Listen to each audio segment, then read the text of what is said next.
Hello, one and all, and a very warm welcome to SEB Equities.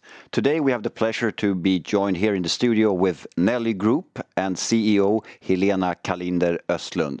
A very warm welcome to you, Helena. Thank you very much. Thank you for having me. Pleasure. So Nelly have made very strong progress in terms of profitability over the last couple of years. Could you start by walking us through the sort of key strategic changes that you've made in the organization over the past couple of years? Yes, of course. So I think really having a very holistic strategy where we've actually geared the whole organization towards profitability has been a key success factor. So we've touched every part of the business, left no stone unturned really. So that's been key. But I think also, of course, as a retailer and a fashion brand, the assortment has been really key. And we've worked a lot with our assortment. We have reduced the assortment breadth and really created a much more curated offer for our customer. This has also allowed us to buy more depth, so making sure that we actually have our best styles available throughout the season.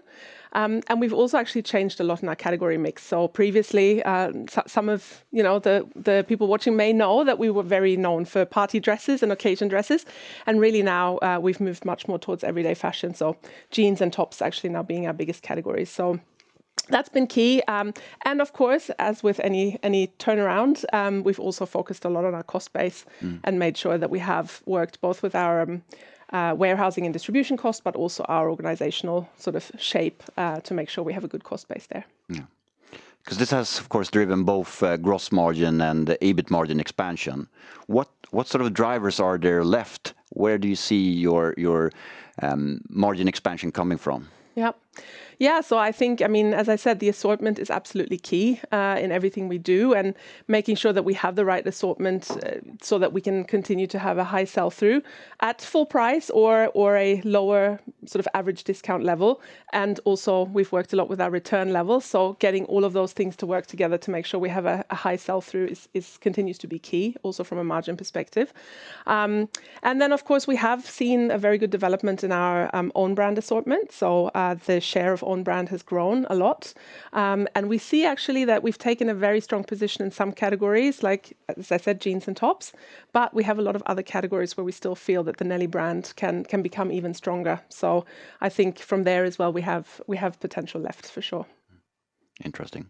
And we've spent some time on discussing profitability, but of course you've returned to growth as well, reporting 4 consecutive quarters of growth here in Q1. Given the progress you've already made on profitability, are we going to see a more growth-focused Nelly going forward, or what's your strategy for the coming years? Yeah, so I think we've been very clear from the start of our turnaround that we wanted to build a profitable core that we could then grow. So we feel that we have now built that core or most of it. And so we will be focused on growth, of course, going forward. I would say that the drivers, though, are the same, making sure that we have the right offering for our customer, making sure that we convert them. Also, we see now actually that we've switched our customer base a lot from a much more discount-driven customer to a customer that actually loves our products, wants to pay full price. And also we've seen a lot of new customer recruitment in the last few quarters. And actually now, 2 quarters in a row, we've also grown our active customer base. So I think from that perspective, there are a lot of good prerequisites to continue to focus on growth and making sure when we get the traffic that we convert it into a purchase.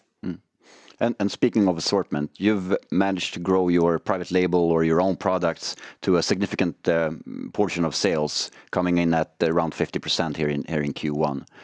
Where do you see this? How big of a share can your own labels become in part of your group?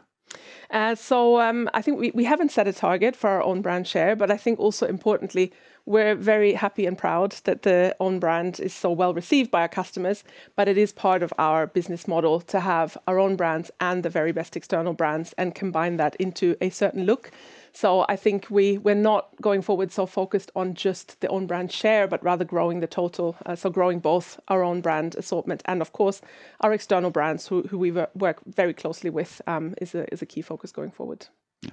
And finally, you have a flagship store in Stockholm, which is an important part of the Nelly brand experience. What does the flagship store add in terms of the consumer experience and sort of building on the Nelly brand? So I think it's enabled us to get much more close to the customer. It's the only place where we see the customer interact with our products, and we're able to talk to them. So I think we've learned a lot about our customer, but also crucially for our target audience, we've been able to offer a different experience through events and the like. So I think actually it's given us a lot more than we dared hope for when we opened.